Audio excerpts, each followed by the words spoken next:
히브리서 7장 1절로 3절까지 같이 읽겠습니다.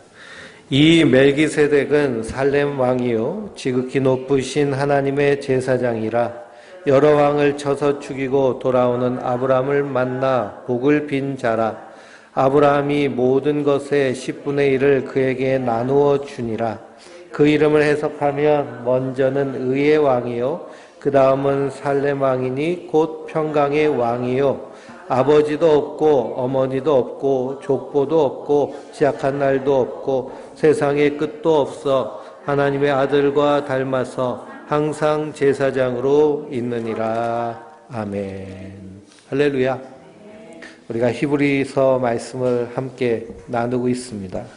히브리서는 핍박당하고 있는 유대인들, 초대교회가 박해가 있었지만 본격적인 박해는 이제 속사도 시대부터 박해가 임했고요. 그리고 1차적인 박해는 유대인에게 의해서 박해가 일어났습니다. 그래서 사도 바울도 다메섹 가는 길에서 예수님 만나기 전에는 박해하는 사람으로 핍박하러 갔죠. 그리고 이방인들이 박해를 하는, 그러니 유대인들 중에 예수 그리스도를 믿고 그리스도인이 된 유대 그리스도인들은 양쪽에서 박해를 받고 있습니다. 그런데 박해가 너무 심하니 옛생활 율법으로 돌아가야 되느냐 하는 그런 고뇌에 빠졌죠. 그들을 향해서 쓴 위로의 편지가 히브리서입니다. 그래서 히브리서의 핵심 내용은 믿음입니다. 믿음. 우리가 누구를 믿고 있느냐? 예수님이 어떤 분이시냐? 예수님은 천사보다도 뛰어나신 분. 천사는 그 예수님의 수종을 드는 종일 뿐이다. 또 예수님은 누구보다 높으시냐? 이스라엘의 지도자 모세보다도 높으신 분이다. 모세는 하나님의 종으로 일하였지만 예수님은 하나님의 아들로 이 땅에 오셔서 아들의 사역을 감당하신 분이 예수님이시다. 그 예수님은 우리의 대제사장이시다. 그러니 4장 14절을 보면 우리에게 큰 대제사장이 계시니 승천하시니 곧 하나님의 아들 예수시라. 우리가 믿는 도리를 굳게 잡을지어다. 우리에게 있는 대제사장은 우리의 연약함을 동정하지 못하실 이가 아니요 모든 일에 우리와 똑같이 시험을 받으신 이로되 죄는 없으시니라. 그러므로 우리는 긍휼하심을 받고 때를 따라 돕는 은혜를 얻기 위하여 은혜의 보좌 앞에 담대히 나아갈 것이니라. 아멘. 그래서 제가 기도할 때마다 이 히브리서 4장 16절 말씀에 때를 따라 돕는 은혜를 주시옵소서. 로마서 8장에는 모든 것을 합력하여 선을 이루게 하시느니라 하셨는데요. 모든 것이 합력하여 선을 이루게 하여 주시옵소서. 이게 하나님의 일하심의 방법입니다. 그 모습이 창세기에 요셉을 통해서 나타났죠. 형들이 요셉을 미워하여서 구덩이 속에 쳐넣는데요. 그 구덩이에 물이 꽉 차 있었다면 요셉은 어떻게 됐을까요? 죽었을 거예요. 그런데 그 구덩이는 빈 구덩이. 그러니 때를 따라 돕는 은혜를 요셉에게 주신 것이죠. 그가 죽지 않으니 형들이 노예로 팔아버렸습니다. 노예로 팔아버렸는데도 그 안에서 하나님 그와 함께 하심에 그가 하는 모든 일이 형통하였더라. 그 하나님이 함께 하신 것을 그 집주인 보디발도 보고, 누명 쓰고 감옥에 들어갔는데도 그 간수장이 보고, 그리고 요셉이 술 맡은 관원장의 꿈을 해석해 줌으로 말미암아 바로의 꿈을 해석하는 그 과정까지 이어지고 하는 모든 요셉의 삶은 누가 이끄시고 계획하시고 인도하여 주신 것일까요? 하나님이 하시는 일이에요. 그것이 합력하여 선을 이루게 하시고 때를 따라 돕는 은혜를 통해서 살게 하시고 하나님의 일을 감당케 하여 주시는 줄 믿습니다. 그래서 성도는 이 땅에서 지극히 강하고 담대하게 사는 자들이에요. 왜 그러냐? 하나님은 때를 따라 돕는 은혜를 주시기 때문에. 그 은혜를 주시기 위해서 우리에게 누굴 주셨어요? 대제사장을 주셨어요. 그분은 우리를 동정하지 못하실 분이 아니세요. 우리를 잘 아세요. 왜 그럴까요? 하늘 보좌를 버리시고 이 낮고 낮은 땅에 오셔서 사람의 모양으로 우리 안에 오셨기 때문입니다. 그러니 예수님은 가난을 아시는 분이세요. 배고픔을 아시고 질병을 아시고 가난하면 사람들한테 갑질도 당하고 천대도 당하고 미움도 당하고 조롱도 당하고 그러니 우리가 세상에 당하면서 서글프고 억울하고 슬프고 괴롭고 짜증나고 화나는 일들을 예수님이 다 당하셨어요. 그러니 돈이 없어서 쩔쩔매는 모습도 예수님이 너 왜 이렇게 믿음이 없냐? 내가 줄 줄도 모르고 그렇게 쩔쩔매냐? 하면서 책망하시기보다는 예수님이 우리보다 부자였을까요? 가난했을까요? 우리보다 훨씬 가난하신 분이세요. 훨씬 가난한 분이시니 우리의 사정을 누구보다도 더 잘 아시는 분이시기에 우리를 불쌍히 여기시고 궁휼히 여기시는 줄 믿습니다. 그래서 6장 1절에 보니까 우리가 그리스도의 도의 초보를 버리고 그랬습니다. 그리스도의 도의 초보를 버리고 그리고 완전한 대로 나아갈지니라 그랬습니다. 그러면은 그리스도의 도의 초보는 뭘까요? 그리스도의 도의 초보는 죽은 행실을 회개하는 것, 하나님에 대한 신앙, 세례, 안수, 죽은 자의 부활, 영원한 심판에 관한 교훈을 우리는 이것을 말씀 안에서 복음 안에서 흔들리지 않고 견고하게 받은 자들인 줄 믿습니다. 이걸 누가 흔들라고 그래요? 이단, 사이비, 마귀, 잘못된 그 성경을 해석하는 일들 통해서 우리를 흔들라고 해요. 율법주의, 신비주의, 인본주의, 그리고 시한부 종말론, 세대주의 종말론 이런 것들이요 다 성경을 잘못 해석해서 우리의 이 그리스도의 도의 초보를 흔들라고 합니다. 성도는 어디 위에 든든히 서는 자들이에요? 말씀 위에 든든히 서 있는 자들이고요. 복음 위에 든든히 서 있는 자들이에요. 하나님의 말씀을 우리가 옳게 분별하여 부끄러움 없는 일꾼으로 하나님 앞에 인정된 자로 쓰임을 받아야 될 줄 믿습니다. 그러니 강단에서 선포되는 말씀을 우리가 들을 때 이것이 참으로 하나님의 말씀과 일치하는가 항상 우리가 어떻게 해야 될까요? 분별하고 검증해야 됩니다. 무조건 아멘 하면서 떠먹여주는 거 다 받아 먹으면 안 돼요. 요즘은 아무나 주는 음료수 함부로 먹으면 큰일 나잖아요. 그러니 서울 같은 데서는 청년들 잔뜩 모이는 그런 곳에서 음료수 나눠주고 하는 일들 있는데 그냥 마셨다간 거기 뭐가 들어있어요? 마약이 들어있는 거예요. 청소년들한테도 그렇게 음료수를 줬는데 마약 섞인 음료수를 줘가지고 그 아이들이 모르고 먹잖아요. 그리고 정신이 혼미해서 병원에 실려가가지고 치료받고 그리고서는 퇴원했는데 그거 마신 아이들 중에 마약에 중독된 아이들이 참으로 많다고 그럽니다. 그리고 우리가 해외여행이나 어디 가서도 아무나 주는 것 함부로 먹어서는 안 되고 항상 의심하며 살아야 되는 시대가 우리가 살고 있는 시대입니다. 요즘은 영상통화도요 조심해야 돼요. 영상통화, 딸이 영상통화로 전화를 해왔는데 돈 보내라고 영상통화를 했어요. 그래서 돈 보내면 어떻게 될까요? 예? 요즘은 딥페이크라고 그래가지고요. 얼굴도 조작해가지고 딸 얼굴로 영상통화를 하는 거예요. 그러니 이건 진짜인지 알고서는 보내는 거예요. 보냈더니 완전히 사기당하는 거죠. 그렇죠? 영상통화를 했어도 진짜 통화도 해보고 점점 과학기술이 발달하면 발달할수록 속이려고 하는 존재들이 얼마나 많이 있는지 모릅니다. 왜 그러냐? 세상이 이렇게 악하기 때문이에요. 그래서 성도는 바르고 확실한데 분명히 거에 있어야겠습니다. 그러면은 완전한 대로 나아가는 것은 어떻게 나아가는 걸까요? 완전한 대로 나아가는 것, 그거는 예수님을 믿고 의지하는. 그래서 디모데후서 2장 3절에 사도 바울이 디모데에게 너는 그리스도 예수의 좋은 병사로 나와 함께 고난을 받자고 그러잖아요. 고난을 받자.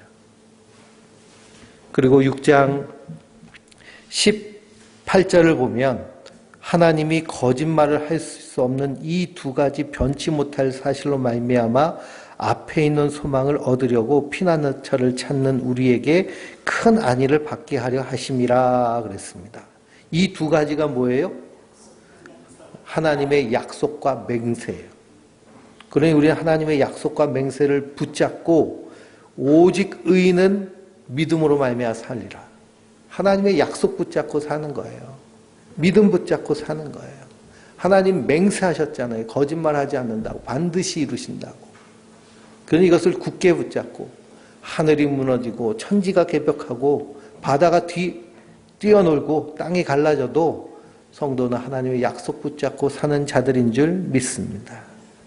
그래서 우리가 이 하나님의 약속과 맹세를 굳게 붙잡고 이것이 우리의 소망이 될 때 19절 말씀에 이 소망을 가지고 있는 것은 영혼의 닷 같아서 튼튼하고 견고하여 휘장 안에 들어가나니 그리로 앞서가신 예수께서 멜기세덱의 반차를 따라 영원히 대제사장이 되어 우리를 위하여 들어가셨느니라 그랬습니다.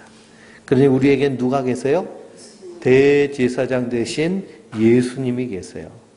8장 1절을 보면 지금 우리가 하는 말의 요점은 이러한 대제사장이 우리에게 있다는 것이라 라고 말씀하고 있습니다. 그러니까 멜기세덱에 대해서 장하게 얘기하는 것은 누구를 말하려고 그러는 거예요? 예수님을 말하려고 하는 거예요. 대제사장이 얼마나 중요하냐 하면 우리를 깨끗게 하실 뿐만 아니라 하나님 앞에 설 수 있도록 인도하여 주시는 줄 믿습니다. 그리고 예수님이 십자가에 달려 죽으실 때요. 예수님의 제자들 다 배반했잖아요. 배반했는데 베드로는 예수님을 3번이나 부인했습니다. 근데 베드로는 예수님이 용서해 주시잖아요. 용서받고 사도의 직무를 감당합니다. 근데 예수님을 은30에 판 가룟 유다는 어떻게 됐을까요? 목매달라서 죽었어요. 똑같이 배신했는데 베드로는 구원받고 가룟 유다는 구원받지 못했는데요. 심판의 앞에 서게 되는데 그 이유는 뭘까요? 회개하지 않아서 그래요. 가룟 유다도 회개했어요. 은30에 팔고 예수님 고난당하는 거 보고 마음이 찔려가지고요. 은30 가지고서는 제사장에게 가서 이거 없던 걸로 하자고 그래요. 대제사장에게 갔어요. 대제사장에게 가가지고 은30 돌려주면서 내가 잘못 생각했다. 이거 잘못한 거다. 그러면 제사장이 어떻게 해줘야 돼요? 그 사람을 위해서 속죄 제사를 드려줘야 되잖아요. 근데 그 대제사장은 뭐라 그래요? 나 몰라, 네가 알아서 해. 그러잖아요. 그리고 가룟 유다가 지옥 간 것은 그 가룟 유다를 위해서 속죄 제사를 드려줄 대제사장이 없기 때문에 지옥 간 거예요. 심판받은 거예요. 우리에겐 누가 계세요? 예수 그리스도께서 우리의 대제사장 되셔서 그리고 우리의 단번에 드려진 제물이 되셔서 우리의 허물과 죄를 다 씻으시고 우리를 하나님의 백성으로 삼으신 줄 믿습니다. 이걸 굳게 붙잡고 사는 것이 성도들입니다. 그 대제사장에 대해서 히브리서 7장에 다시 한번 멜기세덱의 반차에 따른 대제사장이 예수님이시라는 것을 증거하고 있어요. 7장 1절에 이 멜기세덱은 살렘 왕이요 지극히 높으신 하나님의 제사장이라 그랬습니다. 그래서 창세기 14장을 보면 이 이야기가 나오죠. 아브라함이 소돔 성에 그돌라 오멜과 5 왕들이 쳐들어와 가지고 그래가지고서는 거기 사람들하고 거기 있는 재물들을 다 뺏어서 그래서 자기 나라로 돌아가고 있습니다. 근데 거기 누구도 포함되어 있어요? 조카 롯과 그 가족도 포함되어 있는 거예요. 그래서 아브라함이 자기 동맹한 사람과 훈련된 318명의 병사들과 함께 추격해서 그 구돌라 오멜, 그 당시 고대 사회에 가장 힘이 센 왕하고 싸웠습니다. 싸워서 누가 이겼을까요? 아브라함이 이겼죠. 아브라함이 이겨서 잡혀갔던 사람들과 뺏긴 재물들 다 가지고 돌아오고 있는데 누가 그를 맞이해요? 멜기세덱 왕이 그를 맞이합니다.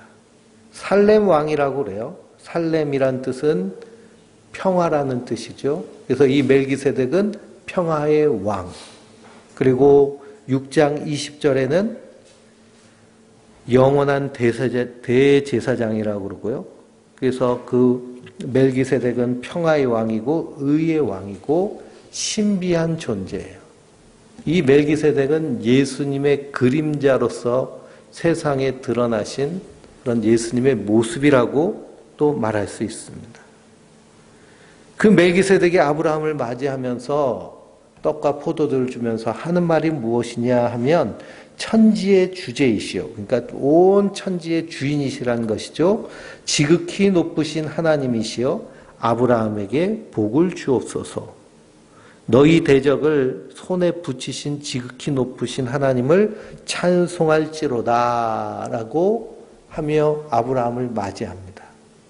그랬더니 아브라함이 멜기세덱에게 무엇을 했을까요? 10분의 1, 11조를 드렸어요. 11조를 드렸다는 것은 뭘 의미하냐면 당신이 나의 왕이라는 걸 의미하는 거예요.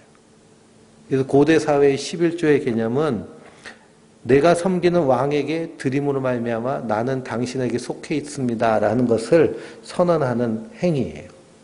그래서 아브라함이 복을 받아서 11조를 드린 것이 아니고요.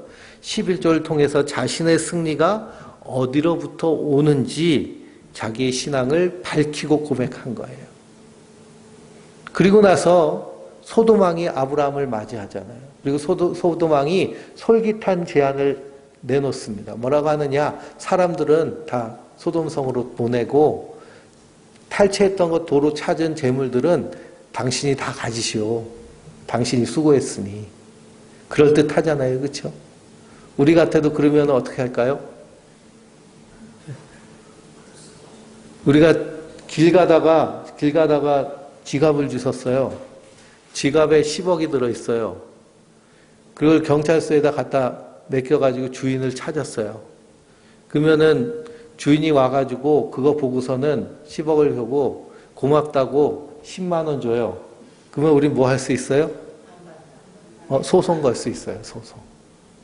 소송 걸어서 내가 이걸 찾아줬으니 거기에 합당한 배상을 해라. 그러면 15%인가를 줘야 돼요. 이거 괜찮죠? 그렇다고 요즘은 바닥에 떨어진 지갑도 함부로 주스면 어떻게 될까요? 예? 주워가지고 경찰서에 갔는데 그걸 보고서는 와가지고 여기 1,000만 원 들어있었는데 왜 여기 10,000원뿐이 없냐고 당신이 이거 주스면서 다 횡령에 간 거 아니냐고 하고 고소하면 어떻게 해요? 꼼짝없이 뱉어내야 됩니다. 증거가 없으면. 세상이 어떻게 가는지 모르겠지만요. 그래서 소돔왕이 그런 제안을 했어요. 그런데 아브라함이 뭐라고 할까요? 단칼에 거절합니다. 난 당신 때문에 부자 됐다는 소리 듣고 싶지 않아요. 나는 하나님으로 말미암아 부유케 됐다고 그 말을 듣고 싶소라고 얘기합니다. 그래 하나님이 나의 주인이시라는 신앙의 고백을 하는 거죠. 이 멜기세덱을 통하여서 떡과 포도를 주면서. 이 멜기세덱의 모습이 완전히 누구의 모습과 동일해요? 예수님의 모습과 동일합니다. 받아 마시라. 이는 너희를 위한 내 언약의 피니 이를 먹을 때마다 나를 기억하라. 받아 먹어라. 이는 내 언약의 떡이니 내 살이니 이를 먹을 때마다 나를 기념하라. 뭘 기념하고 기억해요? 하나님의 약속과 하나님의 맹세가 십자가 안에서 어떻게 이루어졌는지를 우리가 믿고 그 약속을 굳게 붙잡는 것인 줄 믿습니다. 그 멜기세덱은 아버지도 없고 어머니도 없고 족보도 없고 시작한 날도 없고 생명의 끝도 없어 하나님의 아들과 닮아 항상 제사장으로 있느니라 라고 말씀하고 있어요. 그분이 바로 예수 그리스도의 그림자입니다. 그래서 예수님은 요한복음 8장 56절에 뭐라고 말씀하느냐? 너의 조상 아브라함은 나의 때 볼 것을 즐거워하다가 보고 기뻐하였느니라 라고 말씀하십니다. 그러니 하나님이 아브라함에게 아브라함 불러서 저 하늘을 봐라. 저 하늘의 별과 같이 내 자손도 그러하리라. 바다의 모래알 같이 너희 자손도 그러하리라 라고 하는 하나님의 비전을 보여주셨어요. 그 비전을 봤을 때 뭐까지 본 걸까요? 아브라함은 그리스도께서 이 땅에 오셔서 우리를 구원하셔서 하나님 나라 백성으로 삼으실 그 일까지 본 것입니다. 그러니 아브라함은 나의 때, 예수님의 때 볼 것을 즐거워하다가 보고 기뻐했다고 말합니다. 근데 너희는 아브라함의 자손이라 그러면서 나를 기뻐하지 않으니 너희는 아브라함의 자손이 아니라 누구 자식이라고 그래요? 마귀 자식이라고 그래요. 요한복음에 마귀 자식이라고. 그랬더니 그 유대인들이 예수님을 어떻게 하려고 그래요? 절벽에서 밀어 떨어서 죽이라고 하잖아요. 근데 아직 예수님 때가 아니시기 때문에 그 사람들 사이를 통과하여서 그 자리를 떠나십니다. 그래서 4절부터 10절까지 읽어볼까요? 이 사람이 얼마나 높은가를 생각하여 보라. 조상 아브라함도 노량물 중 10분의 1을 그에게 주었느니라. 레위의 아들 중 가운데 제사장의 직분을 받은 자들은 율법을 따라 아브라함의 허리에서 난 자라도 자기 형제인 백성에게서 10분의 1을 취하라는 명령을 받았으나 레위 족보에 들지 아니한 멜기세덱은 아브라함에게 10분의 1을 취하고 약속을 받은 그를 위하여 복을 빌었나니 논란의 여지 없이 낮은 자가 높은 자에게 축복을 받느니라. 또 여기는 죽은 자들이 10분의 1을 받았으나 저기는 산다는 증거할 얻는들 또한 10분의 1을 받은 레위도 아브라함으로 말미암아 10분의 1을 바쳤다고 할 수 있나니 이는 멜기세덱이 아브라함을 만날 때에 레위가 자기 성의 허리에 있었음이라. 아멘. 그러니 10분의 1을 들여서 우리가 하나님의 복을 받아내는 것이 아니고요. 우리가 하나님의 은혜 받은 자이기 때문에, 하나님의 약속 받은 자이기 때문에. 그래서 초대교회는 자기 것을 자기 것으로 여기지 아니하고 다 주를 위하여서 사용했습니다. 그러니 우리도 우리 안에 있는 것들을 하나님 주신 것으로 감사하고 은혜로 사는 성도님들 되시기 바랍니다. 그러니 멜기세덱의 반차를 따라 우리에게 대제사장으로 오신 그리스도께서 우리를 구원해 내시는 것이거든요. 천국이 우리에게 침노해 오셔서 천국 대신 예수님이 나에게 쳐들어오셔서 나를 붙잡아서 어디로 옮기셨어요? 사망에서 생명으로 옮기신 거예요. 그러니 하나님이 일방적으로 예정하시고 선택하시고 은혜 주신 방법으로 하나님은 구원하십니다. 왜 그렇게 하실까요? 우리의 능력으로는 하나님의 의에 이를 실력이 없기 때문입니다. 그 대표적인 모습이 누구의 모습이었어요? 이스라엘 백성들의 모습이었어요. 그래서 11절 말씀부터 19절까지 쭉 읽어볼까요? 레위 계통의 제사 직분을 말미암아 온전함을 얻을 수 있었으면 백성이 그 아래서 율법을 받았으니 어찌하여 아론의 반차를 따르지 않고 멜기세덱의 반차를 따르는 다른 한 제사장을 세울 필요가 있느냐? 제사 직분이 바뀌었는즉 율법도 반드시 바뀌어지리니 이것은 한 사람도 제단 일을 바치지 않는 다른 지파에 속한 자를 가리켜 말한 것이라. 우리 주께서는 유다로부터 나신 것이 분명하도다. 이 지파에서는 모세가 제사장들에게 관하여 말한 것이 하나도 없고 멜기세덱과 같은 별다른 한 제사장이 일어난 것을 보니 더욱 분명하도다. 그는 육신에 속한 한 계명의 법을 따르지 아니하고 오직 불멸의 생명의 능력을 따라 되었으니 증언하기를 내가 영원히 멜기세덱의 반차를 따르는 제사장이라 하였도다. 전에 있던 계명은 연약하고 무익함으로 패하고 율법은 아무것도 온전하게 못할지라. 이에 더 좋은 소망이 생기니 이것은 우리가 하나님께 가까이 가느니라. 19절까지입니다. 19절까지. 그 예수님이 우리의 대제사장으로 오셨는데요. 이스라엘 백성들이 출애굽하고 제사장의 직분을 맡은 사람이 레위 자손들입니다. 특별히 아론의 자손들이 제사장의 직을 감당했어요. 그러니 레위의 계통을 따라서 제사장이 이 땅에 나와야 되는데 예수님은 레위 지파가 아니시잖아요. 유다 지파에서 오셨습니다. 그 왜 레위 계통의 제사장의 직분으로 오지 아니하시고 유다 지파로 오셨느냐라는 것을 설명하고 있는 거예요. 그건 뭐냐 하면 레위 계통의 제사장들은 율법 아래서 나온 자들입니다. 율법을 통해서 제사장의 직분을 받은 자예요.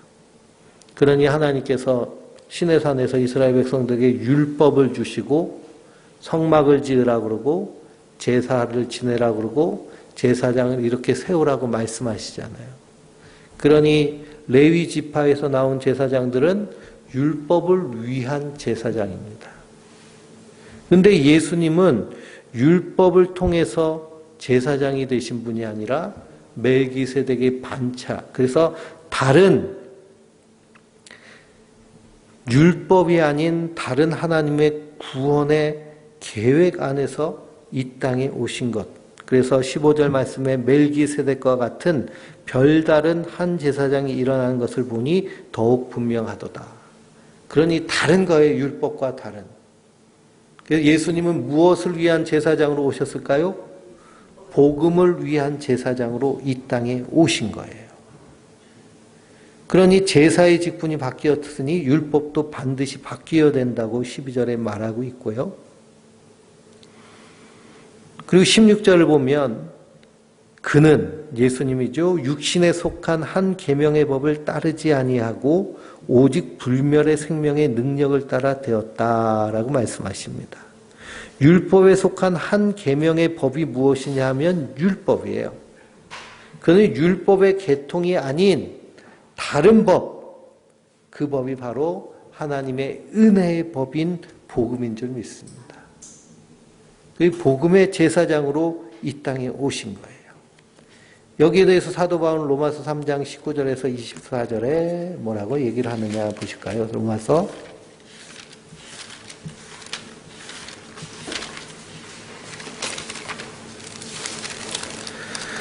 3장 19절에서 24절.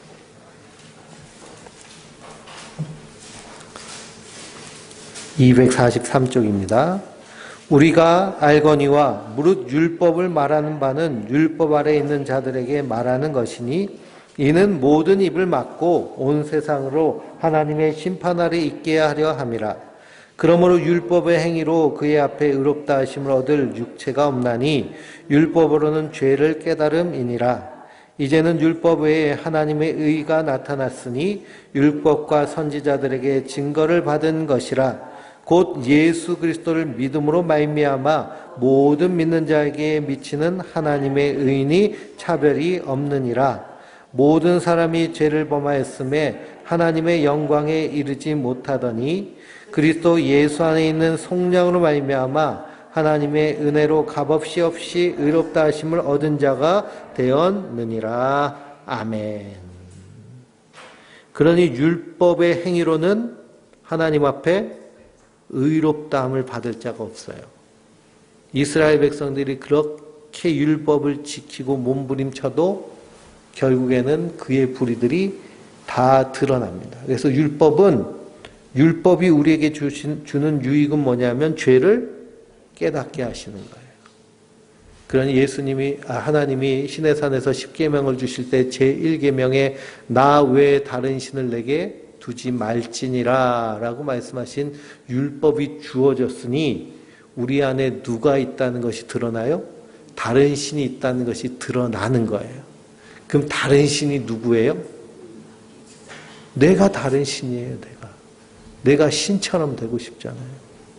그래서 돈 좀 많았으면 좋겠다. 재벌처럼 천조 만조.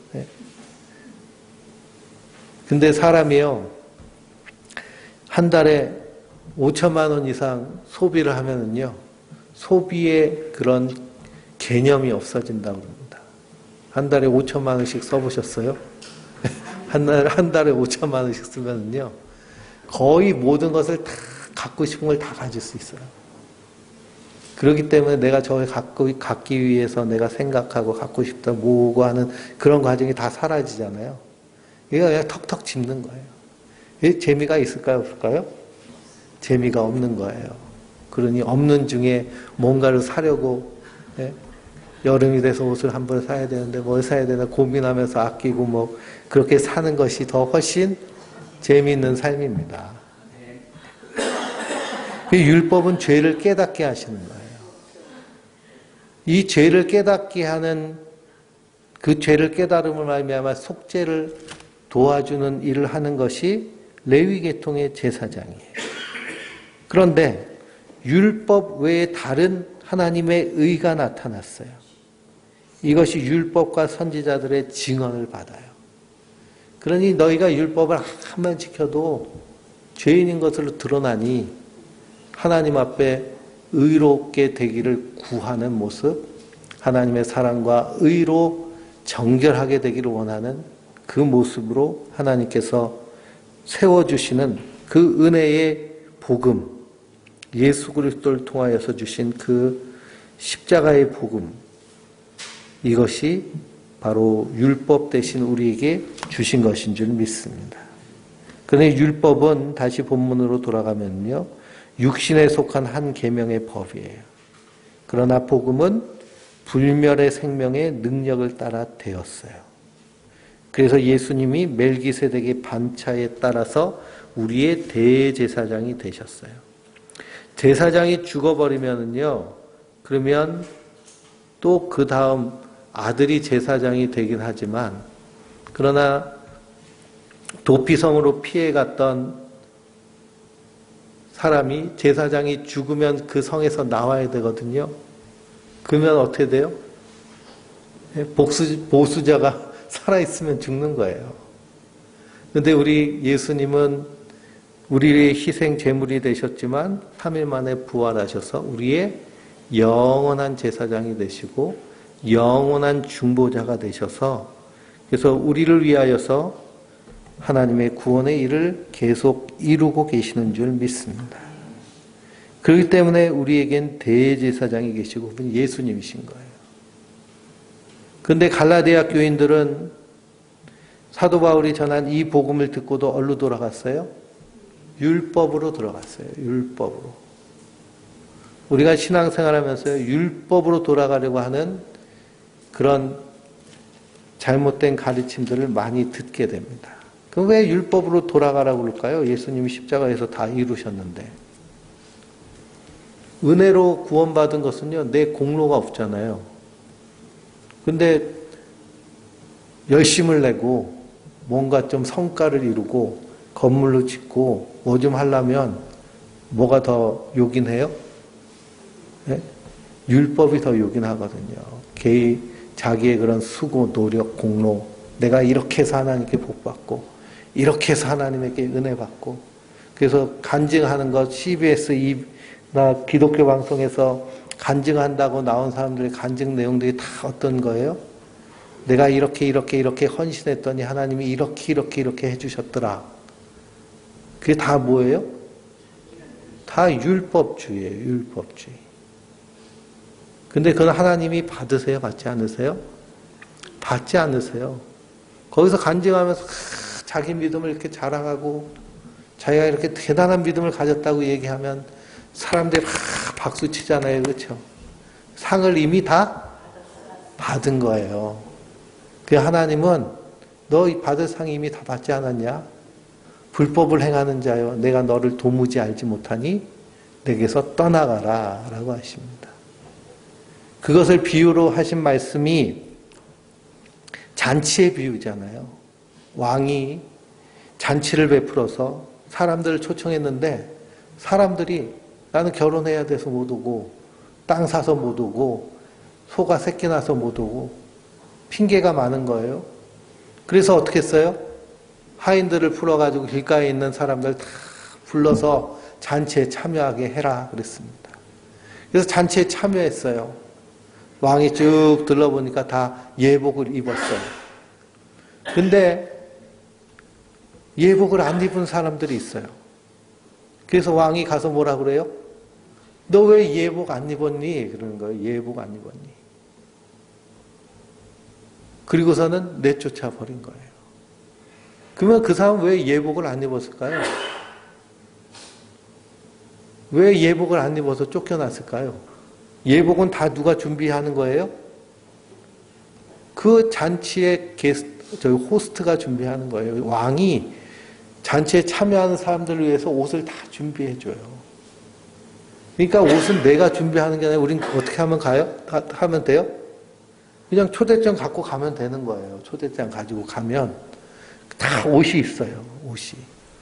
그 미국의 그런 고급 식당들 가면은 양복을 입고 들어가고 이렇게 드레스를 입고 들어가지 반바지랑 스레빠 신고 들어가면 맞거든요.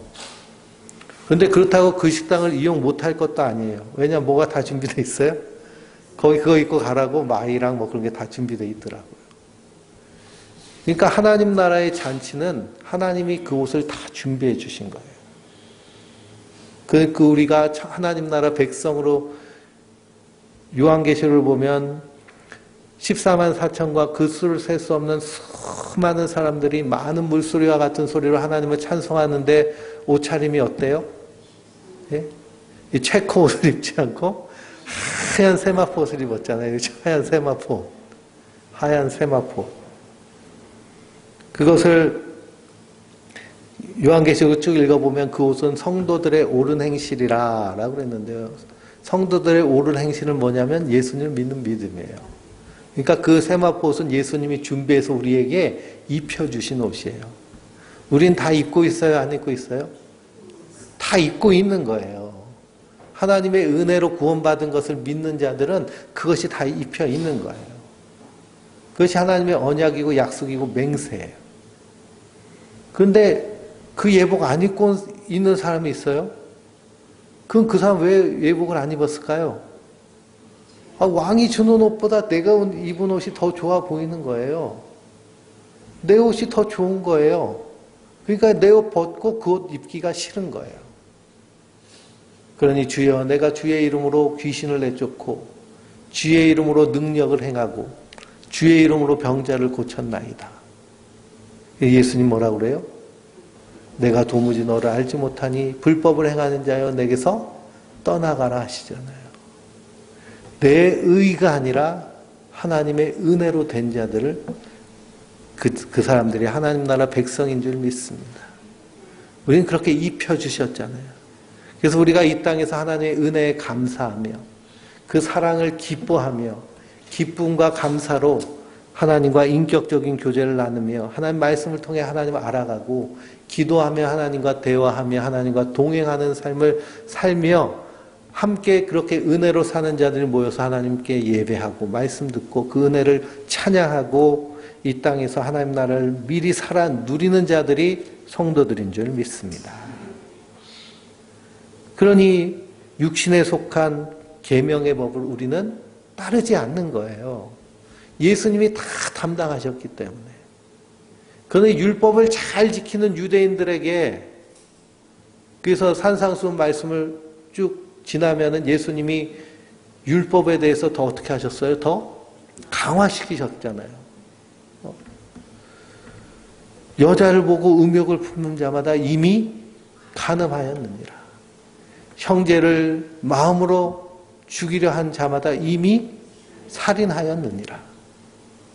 그러니 우리는 막 하루에도 그런 하나님 앞에 볼 때 율법에 의하면 우리는 순간순간 간음한 자요, 살인한 자요, 우상 숭배하는 자요. 탐심은 우상 숭배라고 그랬잖아요. 탐심. 그러면 우리 성도님들은 갖고 싶은 거 없으세요? 핸드폰으로 뭘 많이 보세요? 쇼핑도 많이 보잖아요. 그렇죠? 그러면 성경에 보면 이게 다 뭐예요? 우상 숭배예요. 그래서 뭐 요즘 특가로 나온 옷이 없나, 구두 필요한데 여름에 샌들도 필요하고 뭐도 필요한데 그럼 다 우상 숭배예요. 그러니까 율법에 따라서 살면 이게 다 우상 숭배가 되는 거예요. 예. 근데 우린 율법과 관계가 없는 자들이잖아요. 예수님이 다 십자가에서 다 다 이루었다 하셨잖아요. 우리 은혜로 사는 자들이에요. 자유하며 사는 자들이에요. 그러니 그냥 그 온라인 쇼핑 좀 봤다고, 예? 내 안에 성령님이 얘는 왜 이러니 맨날 쇼핑만 하려고 하니 뭐 그렇게 사고 싶게 많이 그러지 않으신다는 거예요. 그러지 않으신다는 거예요. 그러니까 뭐 하라는 거예요? 자유하라는 거예요. 자유하라. 자유하라. 그렇지만 사도 바울은 내가 자유하기 때문에 자유를 그냥 완전히 나를 위해 쓰지 않고 스스로 뭐가 된다고 그래요? 종의 자리에 내려가서 예수님이 섬기고 사랑하시듯이 우리도 그렇게 섬기며 사랑하는 자로 내가 살겠다고 고백을 하잖아요. 그 우리가 자유한 자라고 해서 막 살면 안 되죠. 예수님이 나를 위해서 십자가에 달려 죽으셨는데 나는 이제 죄가 깨끗하게 씻음 받았으니 이제는 좀 막 살아볼까? 예수님이 다 용서해 주셨으니 그렇게 할 수가 없다는 거죠. 내 안에 예수님의 사랑, 십자가의 사랑이 있으면 그렇게 살 수 없다는 겁니다. 그래서 우리에게 이 대제사장이 계시다는 거예요. 얼마나 감사해요. 그러니 율법이 뭐라고 꿍시렁거려도 우리는 뭐 붙잡고? 십자가 붙잡고 이기며 승리하는 자들인 줄 믿습니다. 당신 그렇게 믿어서 천국 가겠어? 율법자. 욥기를 읽어보면은 그 욥의 새 친구들이 다 율법주의예요. 당신이 이렇게 고난받는 것, 욥, 네가 고난받는 것, 너 하나님한테 뭐 잘못한 건 없는지 생각해봐. 네 자녀들이 하나님 앞에 바로 서지 못했으니까 그렇게 된 거야. 네가 하나님 앞에 뭐 꿍시렁거리니까 그렇지. 구약에 하나님이 이스라엘 백성들 꿍시렁거린 거 내 귀에 들린 대로 그대로 행하리라 그러셨잖아요. 내 귀에 행한 대로 그대로 행하리라. 그래서 그냥 되게 조심조심해 말도 조심하고 말도. 근데 마음은 어때요? 마음속으로 꿍시렁거리는 건 하나님 모르세요? 그러니까 그 율법은 우리랑 해당이 없다는 거예요. 예수님이 그 율법의 모든 요구를 다 이루셨기 때문에. 그래서 8장 1절에 지금 우리가 말하는 이 요점은 이러한 대제사장이 우리에게 있다는 것이라는 겁니다. 있다는 것이라. 그러니 율법으로 돌아가지 말라는 겁니다. 우리 20절부터 7장 20절부터 끝까지 읽어볼까요? 또 우리에게 대제사장이 되신 것은 맹세 없이 된 것이 아니니 그들은 맹세 없이 제사장이 되었을 때 오직 예수는 자기에게 말씀하신 이로 말미암아 맹세로 되신 것이라. 주께서 맹세하시고 누이치지 아니하시리니 내가 영원히 제사장이라 하였도다. 이와 같이 예수는 더 좋은 언약의 보증이 되셨느니라. 제사장된 이들이 수요가 많은 것은 죽음으로 말미암아 항상 잊지 못함이로되 예수는 영원히 계심으로 그 제사장 직분도 갈리지 아니하니라. 그러므로 자기를 힘입어 하나님께 나아가는 자들은 온전히 구원하실 수 있으니 이는 그가 항상 살아계셔서 그들을 위하여 간구하심이리라. 이러한 대제사장은 우리에게 합당하니 거룩하고 악이 없고 더러움이 없고 죄인에게서 떠나 계시고 하늘보다 높은 되시니라. 그는 저 대제사장들이 먼저 자기 죄를 위하여 다음에 백성의 죄를 위하여 날마다 제사 드리는 것과 같이 할 필요가 없으니 이는 그가 단번에 자기를 드려 이루셨음이라. 율법은 약점을 가진 사람들을 제사장으로 세웠거니와 율법 후에 하신 맹세의 말씀은 영원히 온전하게 되신 아들을 세우셨느니라. 아멘. 그러므로 이 예수님은 우리의 더 좋은 언약의 보증이 되십니다. 그리고 우리를 위하여서 여전히 제사장의 직분을 간구하시는데요.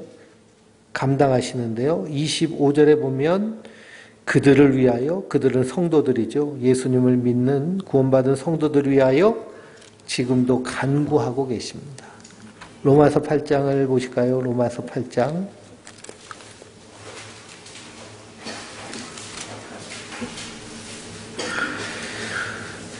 26절부터 읽겠습니다. 로마서 8장 26절. 이와 같이 성령도 우리의 연약함을 도우시나니 우린 마땅히 기도할 바를 알지 못하나 오직 성령이 말할 수 없는 탄식으로 우리를 위하여 친히 간구하시느니라. 마음을 살피시는 이가 성령의 생각을 아시나니 이는 성령이 하나님의 뜻대로 성도를 위하여 간구하심이니라. 우리가 알거니와 하나님을 사랑하는 자 곧 그의 뜻대로 부르심을 입은 자들에게는 모든 것이 합력하여 선을 이루느니라. 또 30절, 31절 그런즉 이 일에 대하여 우리가 무슨 말을 하리요? 만일 하나님이 우리를 위하시면 누가 우리를 대적하리요? 자기 아들을 아끼지 아니하시고 우리 모든 사람을 위하여 내어주시니가 어찌 그 아들과 함께 모든 것을 우리에게 주지 아니하시겠느냐? 능히 하나님께서 택하신 자들을 고발하리요? 의롭게 하신 이는 하나님이시니 누가 정죄하리요? 죽으실 뿐 아니라 다시 살아나신 이는 그리스도 예수시니 그는 하나님 우편에 계신 자요 우리를 위하여 간구하신 자니라. 누가 우리를 그리스도의 사랑에서 끊으리요? 환난이나 곤고나 박해나 기근이나 적신이나 위험이냐 칼이랴. 아멘. 그러니 34절에 그리스도 예수 그는 하나님 우편에 계신 자요 우리를 위하여 지금도 간구하고 계시는 분이십니다. 우리에게 중보자가 계시고요 대제사장이 계세요. 그러면 성도는 이 땅에서 두려워하는 자들이 아니라 강하고 담대한 자, 그리스도 안에서 자유를 누리며 평안을 누리는 자들입니다. 이 예수님의 십자가의 은혜, 나에게 대제사장이 있다는 사실을 마음에 굳게 새기고 하루하루 믿음으로 승리하는 하나님의 사람들 되시길 주님의 이름으로 축원드립니다. 오늘 이 말씀을